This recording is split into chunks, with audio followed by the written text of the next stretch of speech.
ఇంతమంది స్టార్ హీరోస్ని ఒక మూవీలో ఈ రోజుల్లో తీసుకురావాలంటే అంత ఈజీ కాదు అది.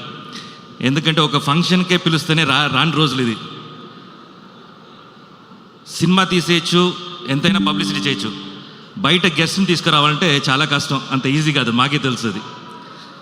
సో బాహుబలిలో ఆ లింగం, బాహుబలిలో శివుడి లింగం ఎలా వచ్చేసి ప్రభాస్ గారు తీసుకొచ్చారో,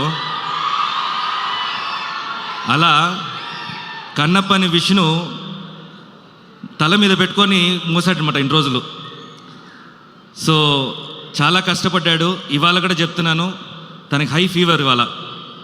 అయినా అక్కడ వచ్చేసి ప్రోగ్రామ్ కంటిన్యూస్ కావాలి. ఎందుకు high fever? Through out the month morning evening, morning ఒక్క స్టేట్లో ఉంటే ఈవినింగ్ ఇంకో స్టేట్లో ఉంటాడు. బ్రేక్ఫాస్ట్ చెన్నైలో అయితే బెంగళూరులో లంచ్ ఉంటుంది. సో అలా తిరుగుతుంటాడు అన్నమాట ఈ మూవీ కష్టపడి. So always we are there with you Vishnu. మా సపోర్ట్ ఎప్పుడు ఉంటుంది మీకు, ఎనీ మూమెంట్. అండ్ ఈ మూవీ చాలా పెద్ద సక్సెస్ అవ్వాలని కోరుకుంటున్నాను.